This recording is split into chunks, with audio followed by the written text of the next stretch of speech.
Halo semuanya, perkenalkan kami dari Rokombo 7 akan membahas materi mengenai link accounting, target costing, and the balance scorecard. Sebelumnya, perkenalkan anggota kelompok kami. Yang pertama, Gabriela Renata Putri dengan NIM 145, yang kedua, Habil Selinugraha dengan NIM 175, yang ketiga, Rafael Marcelino Putra Cendana dengan NIM 181. Adapun materi yang akan kami bahas, yang pertama link manufacturing, yang kedua link accounting, yang ketiga life cycle cost management and the role of target costing, dan yang keempat the balance scorecard. Pertama yaitu link manufacturing. Untuk menentukan cara meningkatkan kinerja perusahaan yang beroperasi dalam lingkungan, terpaksa mengevaluasi kembali cara mereka melakukan sesuatu. Meningkatkan kinerja berarti terus-menerus mencari cara untuk menghilangkan pemborosan dan hanya melakukan tindakan yang memberikan nilai bagi pelanggan. Lean manufacturing dengan demikian merupakan pendekatan yang dirancang untuk menghilangkan pemborosan dan memaksimalkan nilai pelanggan. Hal ini ditandai dengan pengiriman produk yang tepat, dalam kuantitas yang tepat, dengan kualitas yang tepat, pada waktu yang tepat bagi pelanggan yang membutuhkannya, dan dengan biaya serendah mungkin. Lean manufacturing memungkinkan manajer menghilangkan pemborosan, mengurangi biaya, dan menjadi lebih efisien. Di dalam link manufacturing itu dibedakan berdasarkan beberapa prinsip pemikiran. Yang pertama yaitu nilai berdasarkan produk atau value by product. Nilai ini paling tidak ditentukan oleh pelanggan. Nilai dengan demikian berkaitan dengan produk tertentu dan fitur spesifik produk. Menambahkan fitur dan fungsi yang tidak diinginkan pelanggan hanya membuang-buang waktu dan sumber daya. Selain itu, mencoba memasarkan fitur dan produk yang tidak diinginkan pelanggan juga hanya membuang-buang waktu dan sumber daya. Menilai nilai berorientasi eksternal dan tidak dihasilkan secara internal. Hanya fitur-fitur bernilai tambah yang harus diproduksi. Kegiatan-kegiatan yang tidak mempunyai nilai tambah harus dihilangkan. Ada aliran nilai atau value stream. Aliran nilai terdiri dari seluruh aktivitas baik yang bernilai tambah maupun tidak bernilai tambah yang diperlukan untuk membawa kelompok produk atau jasa dari titik awal hingga menjadi produk jadi di tangan konsumen. Ada beberapa jenis aliran nilai. Yang paling umum adalah aliran nilai pemenuhan pesanan. Aliran nilai pemenuhan pesanan berfokus pada penyedia produk terkini kepada pelanggan saat ini. Jenis aliran yang kedua yaitu nilai produk baru yang berfokus pada pengembangan produk baru untuk pelanggan baru. Aliran nilai mencerminkan semua yang dilakukan baik dan buruk untuk menghadirkan produk kepada pelanggan. Dengan demikian, analisis aliran nilai memungkinkan manajemen mengidentifikasikan pemborosan. Aktivitas dalam aliran nilai bersifat bernilai tambah atau tidak bernilai tambah. Selanjutnya ada value flow. Nah, di sini digambarkan bahwa yang pertama yaitu penjualan. Penjualan terjadi karena adanya pesanan masuk. Nah, dari pesanan masuk tersebut maka dilakukannya penjadwalan. Nah, dari penjadwalan tersebut ada karena adanya pembelian dari pelanggan. Nah, setelah terdapat pembelian maka dilakukannya rencana produksi dari suatu produk. Dari rencana produksi dari suatu produk, maka dilakukannya kegiatan pendukung. Dari kegiatan pendukung, maka adanya manufacturing seluler. Dari manufacturing seluler, maka terdapat pengemasan dan pengiriman suatu produk. Dari pengemasan dan pengiriman setelah dilakukan, maka terdapat penagihan kepada pelanggan. Nah, dari penagihan kepada pelanggan, maka dikumpulkannya kas dan piutang. Nah, tahap yang terakhir yaitu layanan pasca penjualan. Nah, di sini terdapat tabel aktivitas produksi. Jadi, untuk model A, yaitu tahap yang pertama besaran masuk. Tahap yang selanjutnya yaitu rencana produksi. Jadi, rencana produksi dilakukannya rencana produksi karena adanya pembelian. Tahap selanjutnya yaitu aluminium cell. Pada tahap aluminium cell terdapat pengecoran, pemesinan, pengecatan, dan finishing. Tahap selanjutnya yaitu pengemasan dan pengiriman. Setelah tahap pengemasan dan pengiriman yaitu faktur diterima. Untuk model yang B, tahap pertama yaitu pesanan masuk. Dari tahap pesanan masuk, selanjutnya adalah rencana produksi. Rencana produksi tersebut dilakukan karena terdapat pembelian. Tahap selanjutnya yaitu aluminium cell. Pada tahap ini terdapat pengecoran, permesinan, pengecatan, dan finishing. Tahap selanjutnya yaitu pengemasan dan pengiriman. Setelah pengemasan dan pengiriman, maka faktur diterima. Model yang C, tahap pertama yaitu pesanan masuk. Setelah pesanan masuk, maka terdapat rencana produksi. Setelah tahap rencana produksi, maka terdapat pembelian. Tahap selanjutnya yaitu aluminium cell. Pada tahap ini terdapat pengecoran, permesinan, pengecatan, dan finishing. Tahap selanjutnya yaitu baja sel. Pada tahap ini terdapat stamping, pengelasan, dan pelapisan. Tahap selanjutnya yaitu menekankan pengujian. Pada tahap ini untuk memastikan bahwa roda baja memiliki kekuatan lelah yang sama dengan aluminium. Tahap berikutnya yaitu pengemasan dan pengiriman. Setelah pengemasan dan pengiriman, maka faktur diterima. Untuk model yang D, tahap pertama yaitu pesanan masuk. Setelah pesanan masuk, maka dilakukannya rencana produksi. Rencana produksi tersebut dilakukan karena terdapat pembelian. Tahap selanjutnya yaitu aluminium cell. Pada tahap ini terdapat pengecoran, permesinan, pengecatan, dan finishing. Tahap selanjutnya yaitu baja sel. Pada tahap baja sel ini terdapat stamping, pengelasan, dan pelapisan. Selanjutnya yaitu pengemasan dan pengiriman. Setelah pengemasan dan pengiriman, maka faktur diterima. Reduce setup or change over time atau mengurangi waktu penyiapan atau penggantian. Dengan batch yang besar, setup jarang dilakukan dan biaya tetap untuk setup tersebar di banyak unit. Hasil yang umum menghasilkan kompleksitas dalam penjadwalan dan persediaan barang dalam proses dan barang jadi yang besar.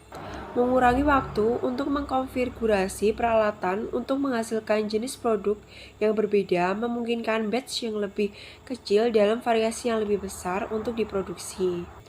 Hal ini juga mengurangi waktu yang diperlukan untuk memproduksi satu unit output sehingga meningkatkan kemampuan untuk menanggapi permintaan pelanggan.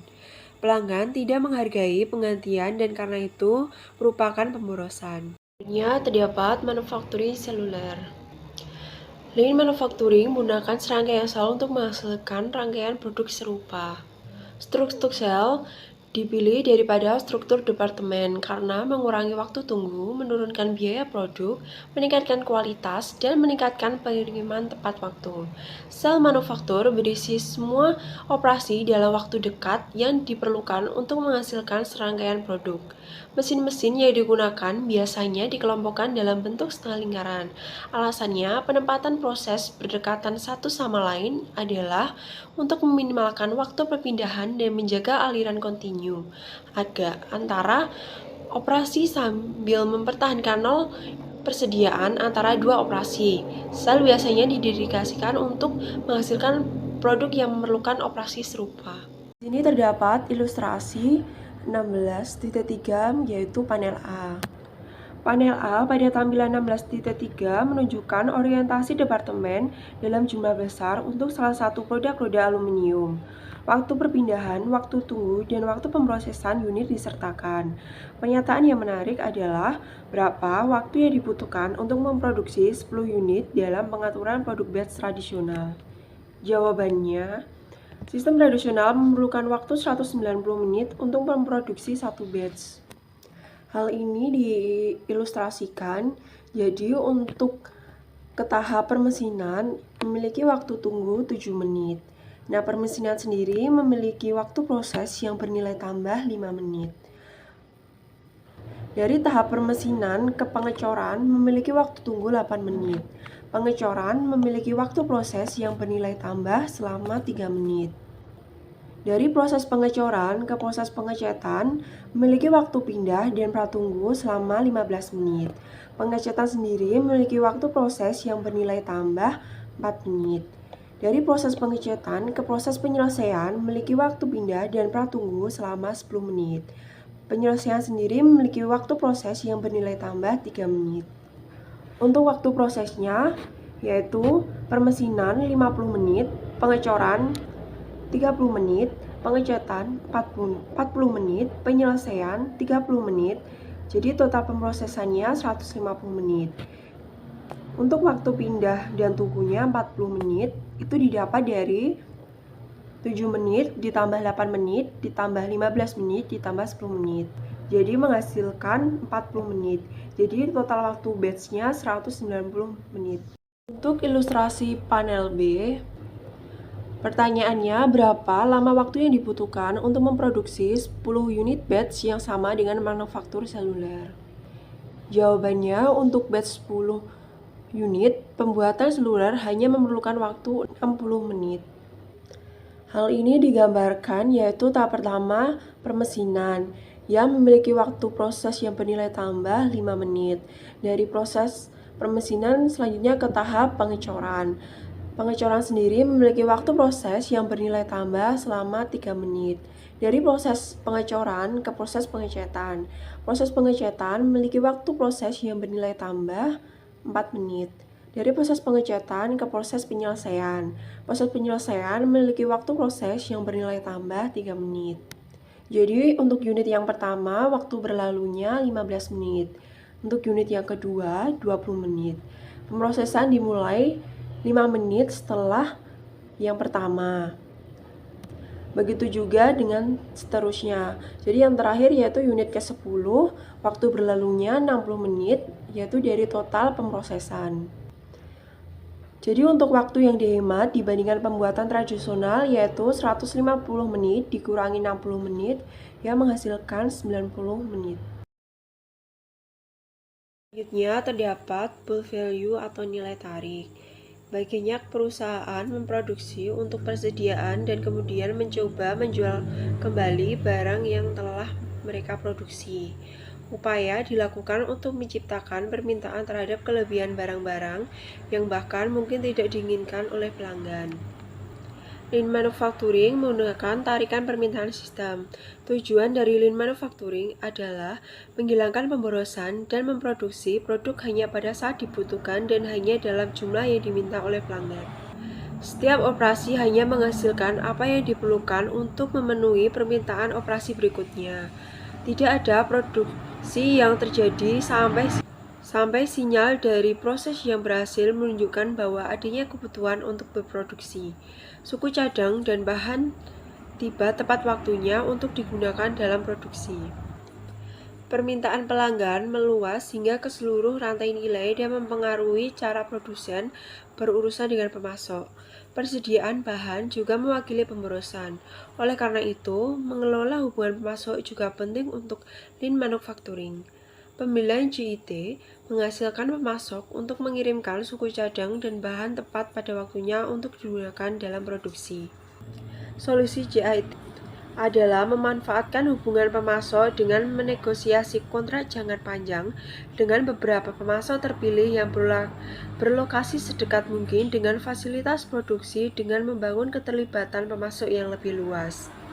Pemasok tidak dipilih berdasarkan harga nilai saja. Ya, terdapat prinsip perfection. Waktu penyiapan 0 cacat, 0 persediaan, 0 limbah, produksi sesuai permintaan, meningkatkan laju produksi sel, meminimalkan biaya, dan memaksimalkan nilai pelanggan merupakan hasil ideal yang dicari oleh produsen. Ketika proses menjadi lean mulai terungkap dan perbaikan terwujud, kemungkinan untuk mencapai kesempurnaan menjadi lebih dapat dipercaya. Tujuannya adalah untuk menghasilkan produk dengan kualitas terbaik dan biaya terendah dalam waktu singkat. Untuk mencapai tujuan ini, Lean pabrikan harus mengidentifikasi dan menghilangkan berbagai bentuk pemborosan. Dalam prinsip perfection terdapat form and result of waste atau bentuk dan sumber limbah. Limbah menghabiskan sumber daya tanpa menambah nilai. Limbah adalah segala sesuatu yang tidak dihargai oleh pelanggan. Penghapusan limbah memerlukan identifikasi berbagai bentuk dan sumbernya. 8 sumber berikut telah disarankan sebagai bentuk dan sumber utama limbah. Yang pertama yaitu produk cacat, yang kedua produk barang, yang berlebih tidak diperlukan. Yang ketiga, persediaan barang yang menunggu pemrosesan atau konsumsi lebih lanjut. Yang keempat, pemrosesan yang tidak perlu. Yang kelima, pergerakan orang yang tidak perlu. Yang keenam, pengangkutan barang yang tidak perlu. Yang ketujuh, menunggu. Yang kedelapan, desain barang dan jasa yang tidak memenuhi kebutuhan pelanggan. Selanjutnya terdapat employee empowerment atau pemberdayaan karyawan. Keterlibatan karyawan sangatlah penting untuk mengidentifikasi dan menghilangkan segala bentuk pemborosan.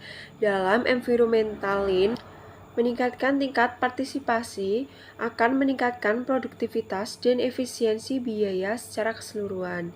Manajer mencari masukan pekerja dan menggunakan saran mereka untuk meningkatkan proses produksi. Struktur manajemen harus berubah sebagai respon terhadap keterlibatan karyawan yang lebih besar. Manajemen yang dibutuhkan dalam perusahaan lean juga berubah. Manajer dalam lingkungan lean lebih berperan sebagai fasilitator dibandingkan supervisor. Peran mereka adalah mengembangkan sumber daya manusia dan keterampilan mereka, sehingga mereka dapat memberikan kontribusi yang bernilai tambah. Ketiga, terdapat total quality control atau kontrol kualitas total. Lean manufacturing tentu saja disertai dengan penekanan yang lebih kuat pada pengelolaan kualitas. Bagian yang rusak menyebabkan produksi berhenti. Kualitas yang buruk tidak dapat ditoleransi dalam lingkungan manufaktur yang beroperasi tanpa persediaan. Sederhananya, lean manufacturing tidak dapat diimplementasikan tanpa komitmen terhadap pengendalian kualitas total. Yang keempat, persediaan atau inventories. Kelebihan produksi barang dikendalikan dengan membiarkan pelanggan menarik barang melalui sistem. Persediaan diturunkan karena manufacturing seluler, waktu penyiapan yang rendah, pembelian CIT, dan sistem penarikan permintaan. Dan yang kelima, terdapat activity based management atau manajemen berbasis aktivitas. Analisis nilai proses adalah metodologi untuk mengidentifikasi dan menghilangkan aktivitas yang tidak bernilai tambah. Aktivitas yang tidak bernilai tambah adalah aktivitas yang tidak perlu, termasuk menunggu, dan dengan demikian banyak pemborosan dalam sistem lean yang diserang menggunakan analisis nilai proses. Analisis nilai proses mencari akar penyebab dari aktivitas yang boros dan kemudian seiring berjalannya waktu menghilangkan aktivitas tersebut. Selanjutnya ada materi mengenai Lean Accounting. Lean Accounting sendiri merupakan sistem manajemen biaya tradisional, mungkin tidak bekerja dengan baik di lingkungan Lean. Faktanya, pendekatan penetapan biaya tradisional dan pengendalian operasional sebenarnya dapat merugikan Lean Manufacturing. Varians penetapan biaya standar dan varians anggaran departemen kemungkinan besar akan mendorong produksi berlebih dan bertentangan dengan sistem permintaan yang dibutuhkan dalam lean manufacturing. Selanjutnya, fokus value stream and traceability of overhead cost menggunakan 3 metode untuk membebankan biaya ke masing-masing produk. Yang pertama ada direct tracing atau penelusuran langsung, yang kedua ada drive tracing atau penelusuran penggerak, dan yang ketiga ada alokasi. Dari ketiga metode tersebut, yang paling akurat adalah penelusuran langsung. Oleh karena itu, metode ini lebih disukai daripada dua metode lainnya. Limitation and problem. Value stream cost sendiri adalah rantai nilai. Semua yang ada di dalamnya memiliki keterikatan. Seperti yang ada di Exhibit 16.4, mungkin ada beberapa individu yang bekerja di lebih dari satu aliran nilai. Biaya pekerja bersama ini dapat dibebankan ke masing-masing aliran nilai secara proporsional dengan waktu yang dihabiskan di setiap aliran. Selanjutnya ada value stream costing with multiple product. Aliran nilai terbentuk di sekitar produk dengan proses yang sama. Sel-sel manufaktur dalam aliran nilai disusun untuk membuat rangkaian produk atau suku cadang yang memerlukan urutan produksi yang sama. Value stream costing with multiple product atau biaya produk untuk aliran nilai dihitung menggunakan biaya rata-rata aktual. Dengan rumus, value stream product cost sama dengan total value stream cost of period per unit ship of period. Biaya rata-rata biasanya dihitung setiap minggu dan didasarkan pada biaya aktual. Penggunaan unit yang dikirim, bukan unit yang diproduksi, akan memotivasi manajer untuk mengurangi persediaan. Jika lebih banyak unit yang dikirim daripada yang diproduksi, maka biaya unit rata-rata mingguan akan menurun dan persediaan akan berkurang. Biaya produk rata-rata berguna jika produknya serupa dan mengonsumsi sumber daya dalam proporsi yang kira-kira sama, atau jika bauran produk relatif stabil.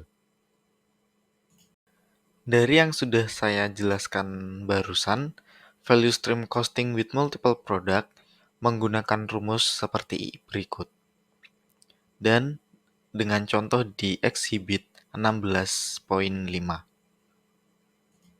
Berikutnya ada value stream reporting. Value stream reporting sendiri adalah biaya yang dikumpulkan dan dilaporkan berdasarkan aliran nilai. Biaya di luar aliran nilai atau biaya keberlanjutan dilaporkan dalam kolom terpisah.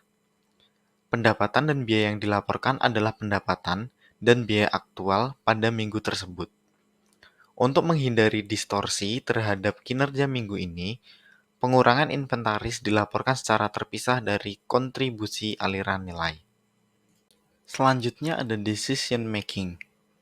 Pendekatan ini mengakui bahwa pendekatan komponen produk memerlukan usaha yang lebih besar dibandingkan komponen lainnya, sehingga memerlukan biaya yang lebih besar.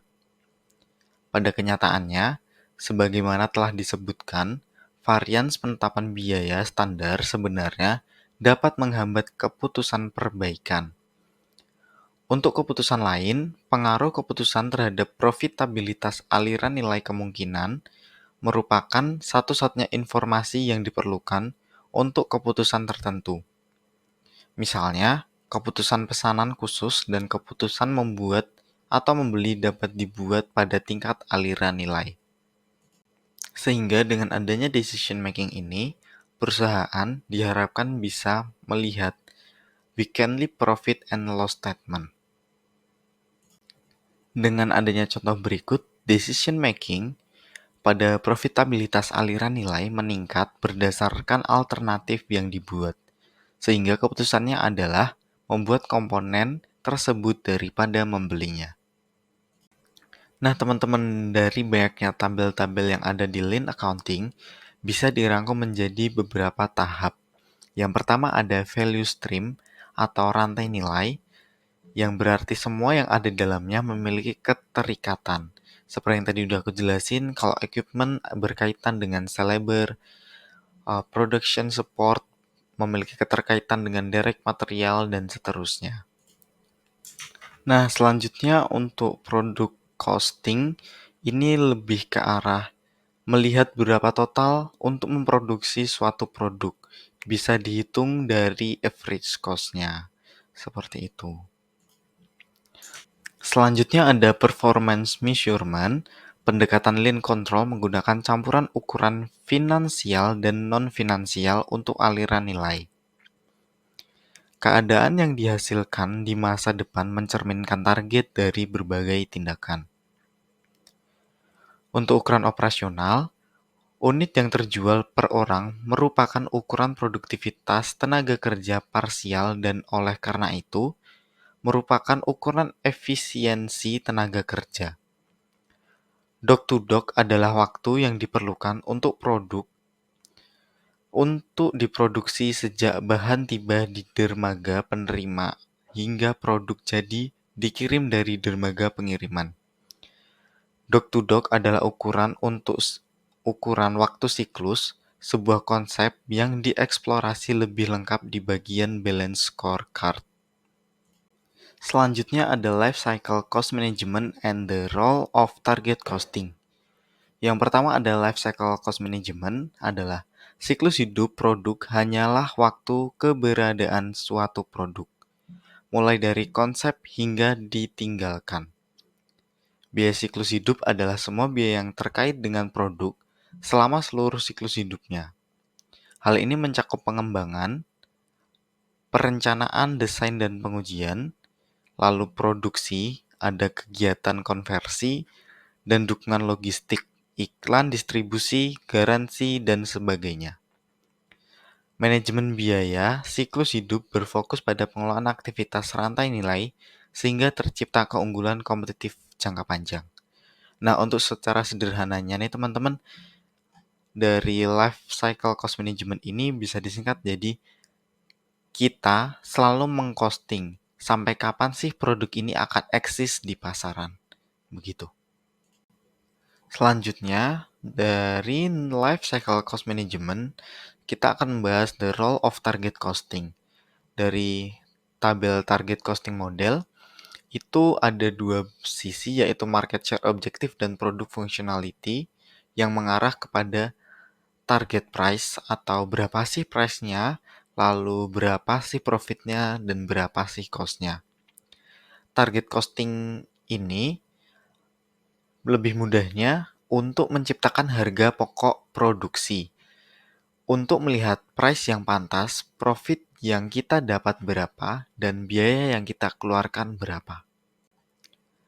Nah, setelah kita mengikuti langkah-langkah yang ada di target costing model, selanjutnya yang akan terbentuk adalah life cycle costing, budget, cost, and income.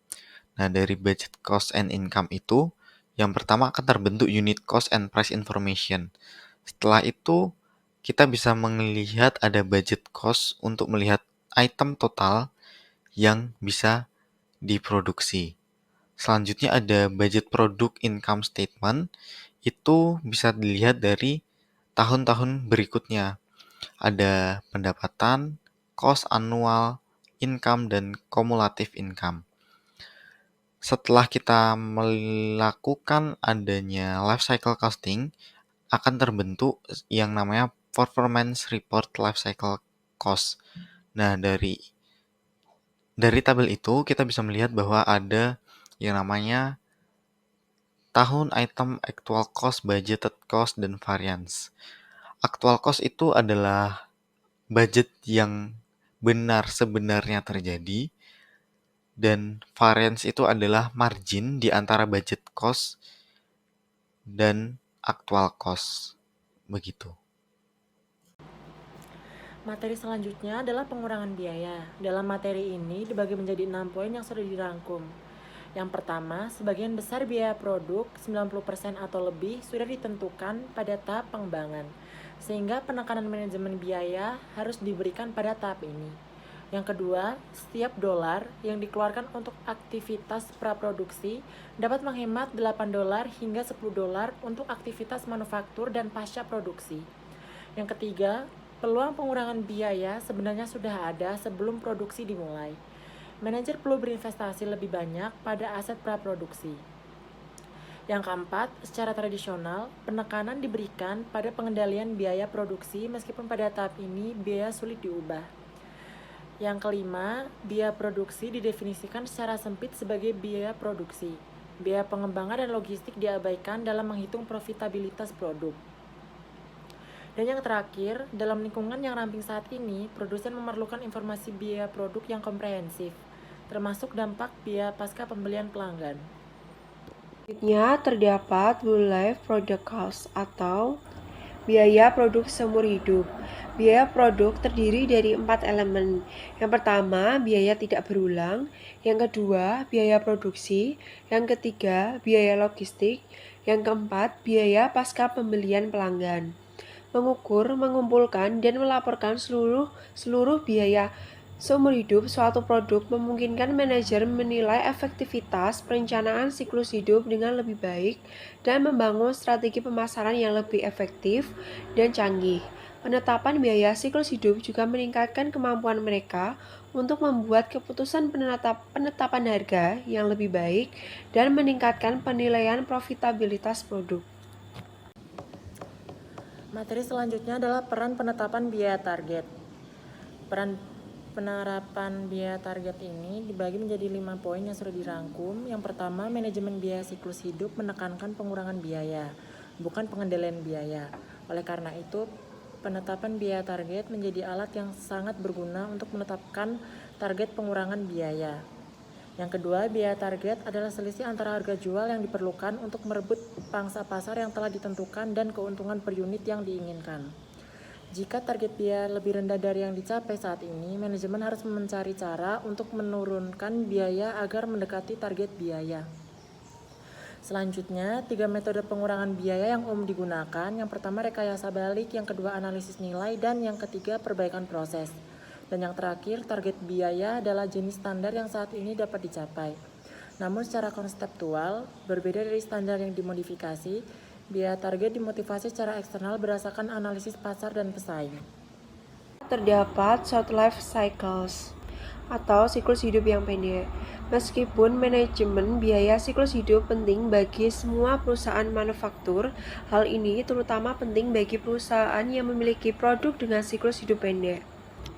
Produk harus menutup seluruh biaya siklus hidup dan memberikan keuntungan yang dapat diterima.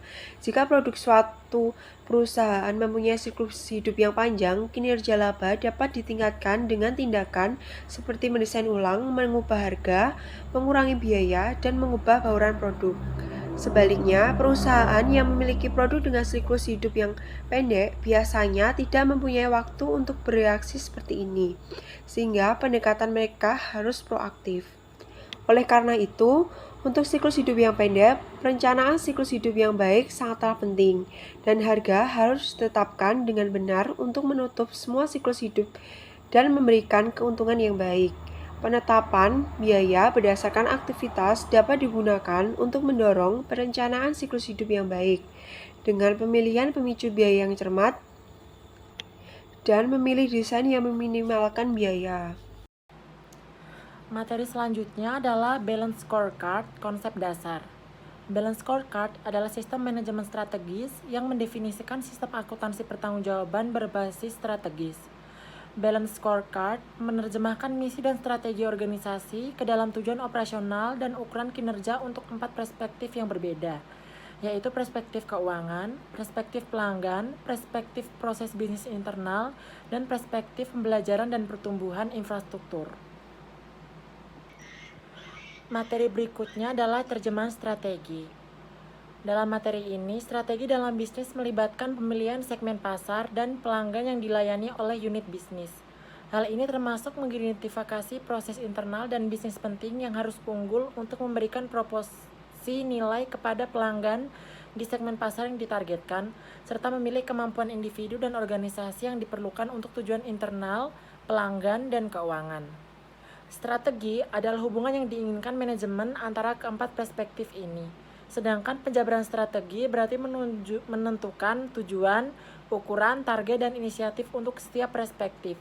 Misalnya dari sudut pandang keuangan, perusahaan mungkin menetapkan tujuan untuk meningkatkan pendapatan dengan memperkenalkan produk baru.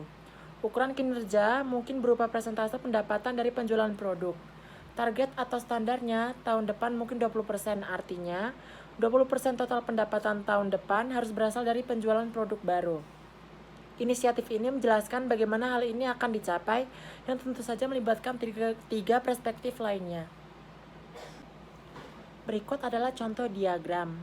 Dalam diagram ini menjelaskan hubungan antara berbagai komponen strategis bisnis, yaitu visi dan strategi.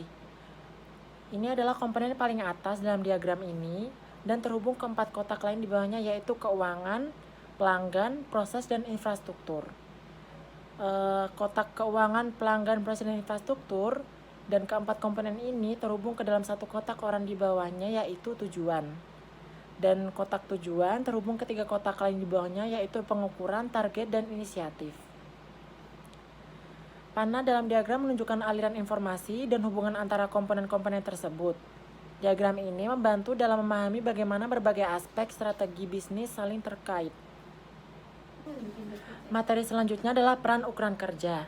Memilih segmen pasar dan pelanggan yang diinginkan unit bisnis untuk melayani, mengidentifikasi proses internal dan bisnis penting yang harus dikuasai unit untuk menyampaikan proporsi nilai kepada pelanggan di segmen pasar yang ditargetkan, dan memilih kemampuan individu dan organisasi yang diperlukan untuk tujuan internal, pelanggan, dan keuangan. Kemudian, menentukan hubungan yang diinginkan manajemen di antara keempatnya perspektif. Penerjemahan strategi di sisi lain berarti menentukan tujuan, ukuran, target, dan inisiatif untuk setiap perspektif. Proses penerjemahan strategis diilustrasikan pada gambar 16-2. Materi berikutnya adalah mengumpulkan ukuran kinerja dan strategi. Langkah-langkah penyeimbang berkontribusi pada persyaratan bahwa langkah-langkah tersebut dikaitkan dengan strategi organisasi. Misalnya, menyeimbangkan ukuran hasil dengan pendorong kinerja sangat penting agar dapat dikaitkan dengan strategi organisasi. Strategi yang dapat diuji dapat didefinisikan sebagai serangkaian tujuan terkait yang ditujukan untuk mencapai tujuan keseluruhan. Uji coba strategi dicapai dengan menyatakan kembali strategi ke dalam serangkaian hipotesis sebab akibat yang dinyatakan dengan serangkaian pernyataan jika maka. Perspektif pembelajaran dan pertumbuhan atau infrastruktur hadir melalui dimensi pelatihan. Perspektif proses diawali oleh proses desain ulang dan manufaktur. Perspektif pelanggan diwakili oleh kepuasan pelanggan dan pangsa pasar. Dan terakhir, perspektif finansial hadir karena pendapatan dan keuntungan.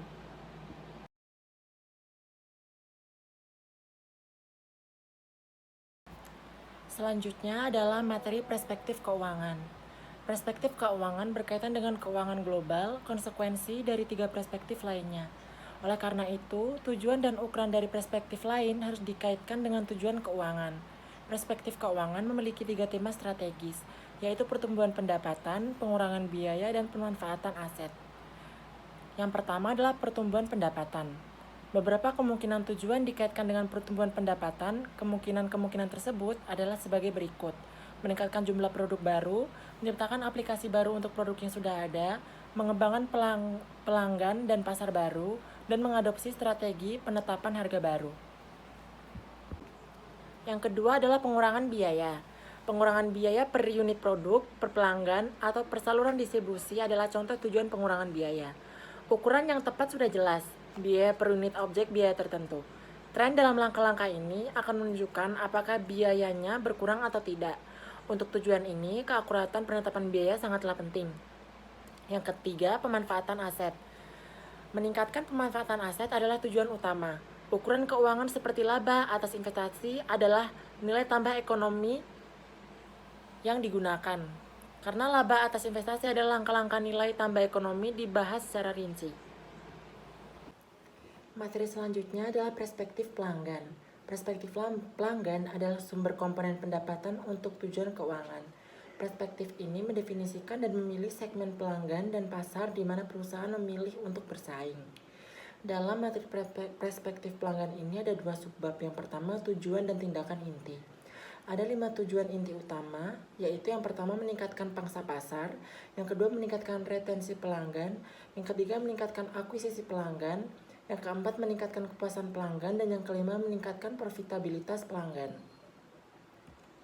Berikut adalah tabel dari tujuan dan pengukuran. Dalam tujuan terdapat 2 pembagian, yaitu pertumbuhan pendapatan, yang dimana dalam pertumbuhan pendapatan ini yang pertama meningkatkan jumlah produk baru, yang kedua membuat aplikasi baru, yang ketiga menceritakan pelanggan dan pasar baru, dan yang keempat mengadopsi strategi penetapan harga baru. Dan isi dari tujuan yang kedua adalah pengurangan biaya. Yang termasuk dalam pengurangan biaya adalah mengurangi biaya produk per unit, mengurangi biaya pelanggan per unit, mengurangi biaya saluran distribusi. Dan tujuan yang ketiga adalah pemanfaatan aset. Yang termasuk dalam pemanfaatan aset adalah meningkatkan pemanfaatan aset. Pengukurannya adalah persentase pendapatan dari produk baru, persentase pendapatan dari aplikasi baru, persentase pendapatan dari sumber baru, serta profitabilitas produk dan pelanggan.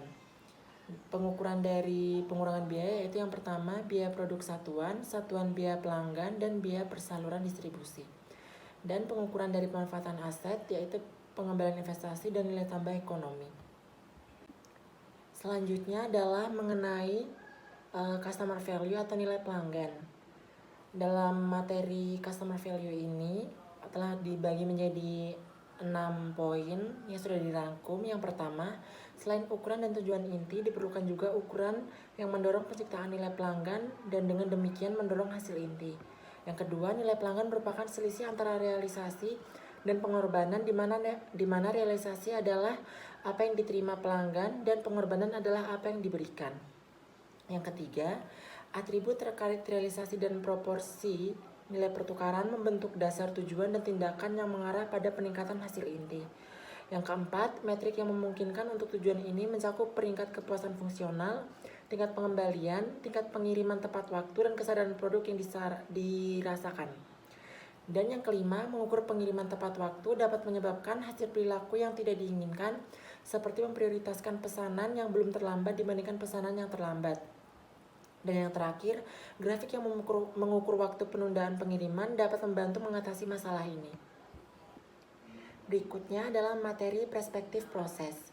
Proses adalah sarana untuk menciptakan nilai bagi pelanggan dan pemegang saham. Dengan demikian, perspektif proses memerlukan identifikasi proses yang diperlukan untuk mencapai tujuan pelanggan dan keuangan. Untuk memberikan kerangka kerja yang diperlukan bagi perspektif ini, rantai nilai proses didefinisikan. Rantai nilai proses terdiri dari 3 proses, yaitu yang pertama proses inovasi, yang kedua proses operasi, dan yang ketiga proses pasca penjualan. Proses inovasi mengantisipasi kebutuhan pelanggan yang muncul dan potensial, serta menciptakan produk dan layanan baru untuk memenuhi kebutuhan tersebut. Dalam perspektif proses ini dibagi menjadi 6 subbab. Yang pertama adalah proses inovasi, tujuan, dan ukuran. Tujuan dari proses inovasi antara lain sebagai berikut. Yang pertama, meningkatkan jumlah produk baru. Yang kedua, meningkatkan persentase pendapatan dari produk eksklusif. Dan yang ketiga, mengurangi waktu untuk mengembangkan produk baru.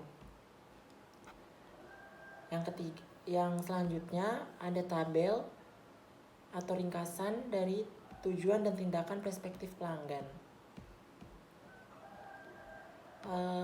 Dalam tabel tujuan terdapat 2 isi, yaitu inti dan nilai kerja.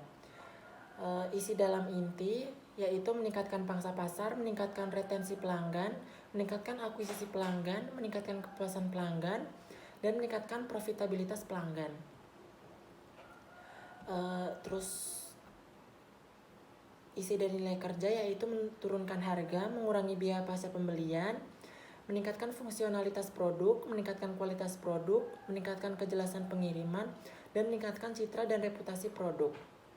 Pengukuran dari inti yaitu yang pertama pangsa pasar atau persentase pasar, yang kedua persentase pertumbuhan bisnis dari yang sudah ada, lalu pelanggan, yang keempat persentase pelanggan tetap, yang kelima jumlah pelanggan baru, yang keenam penilaian dari survei pelanggan, dan yang terakhir profitabilitas pelanggan.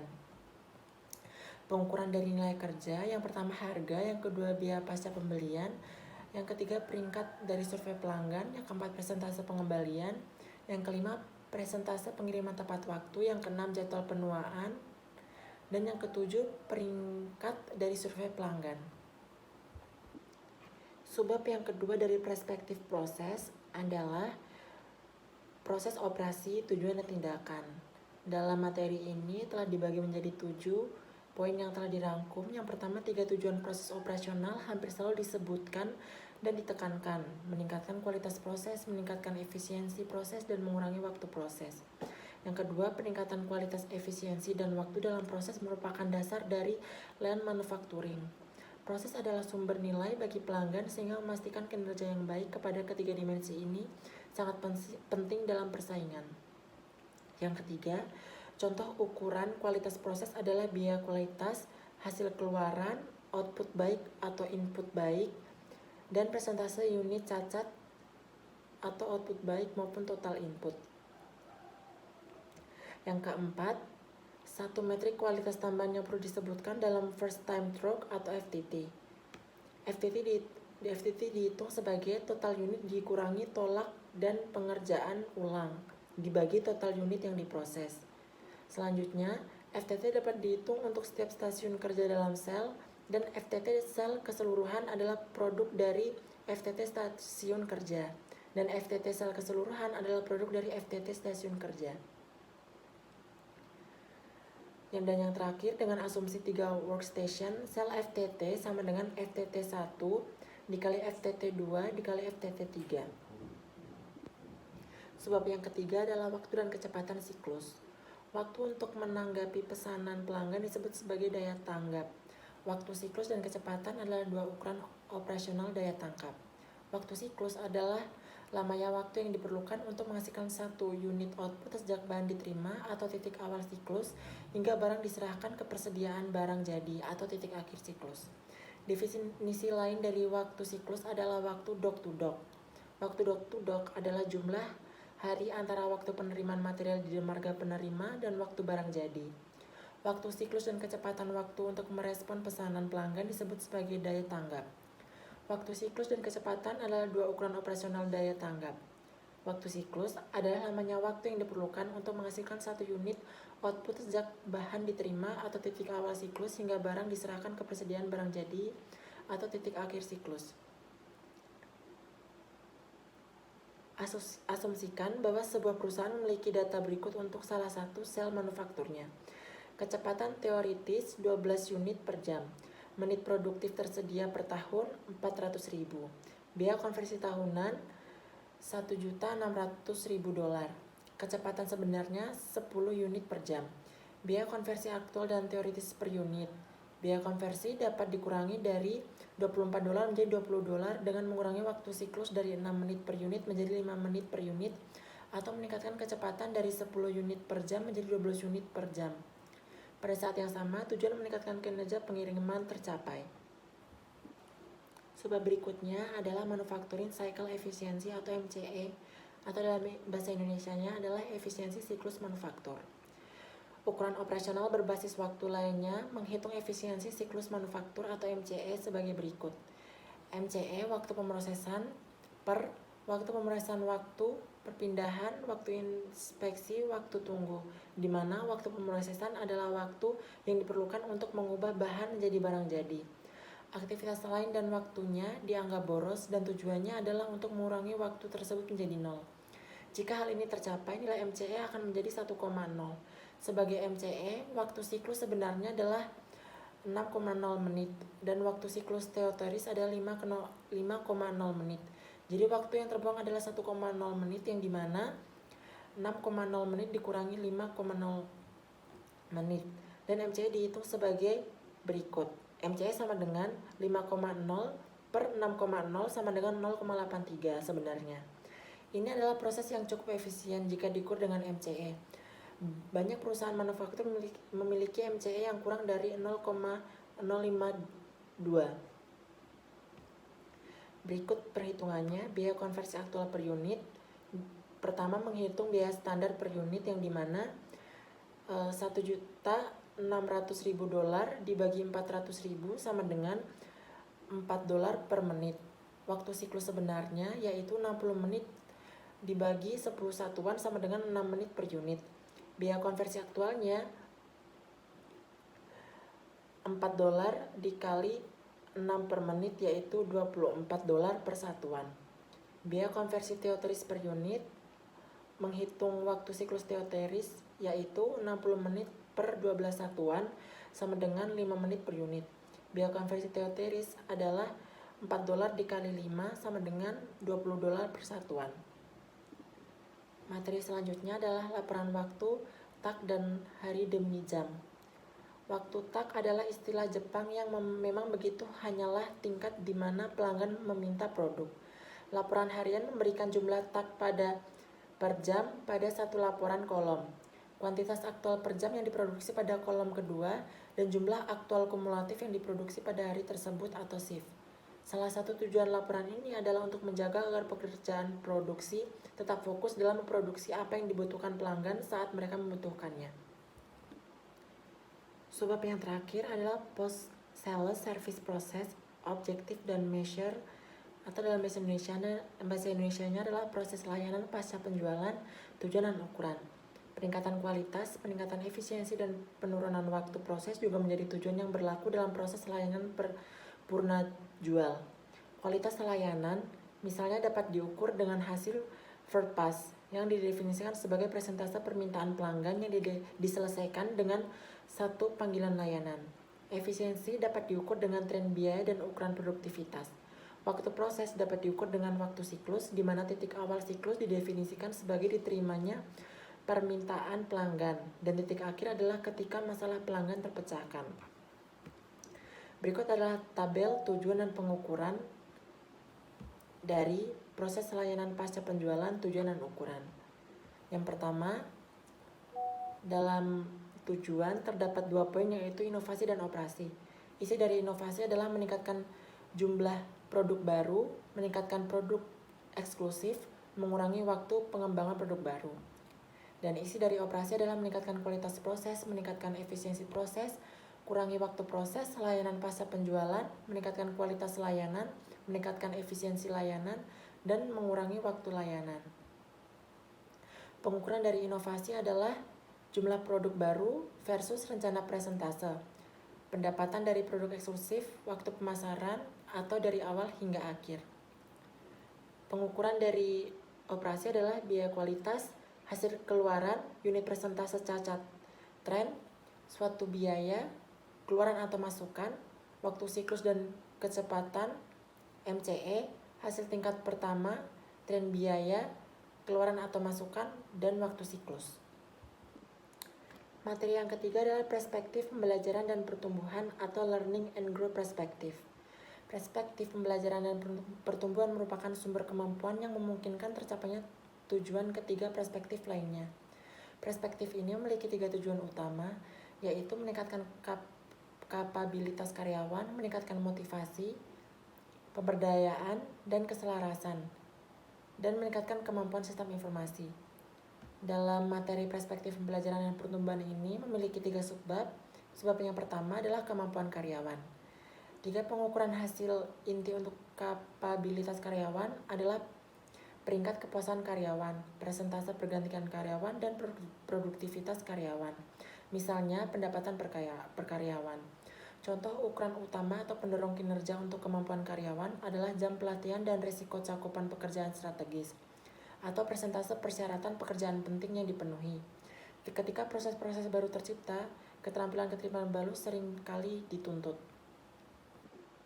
Sebab yang kedua adalah motivation, empowerment, dan alignment, atau motivasi, pemberdayaan, dan keselarasan. Karyawan tidak hanya harus memiliki keterampilan yang diperlukan, namun mereka juga harus memiliki kebebasan, motivasi, dan inisiatif untuk menggunakan keterampilan tersebut secara efektif. Jumlah saran per karyawan dan jumlah saran yang diterapkan per karyawan merupakan ukuran motivasi dan pemberdayaan yang mungkin.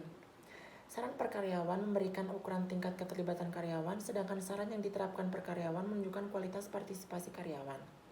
Sebab yang ketiga atau yang terakhir yaitu kemampuan sistem informasi atau information system capabilities. Meningkatkan kemampuan sistem informasi berarti memberikan informasi yang lebih akurat dan tepat waktu kepada karyawan sehingga mereka dapat meningkatkan proses dan menjalankan proses baru secara efektif. Langkah-langkah yang harus memperhatikan ketersediaan informasi strategis. Berikut adalah tabel tujuan dan pengukuran dari perspektif pembelajaran dan pertumbuhan. Tujuan berisi 3 poin, yaitu meningkatkan kemampuan karyawan, meningkatkan motivasi dan keselarasan, dan yang terakhir meningkatkan kemampuan sistem informasi.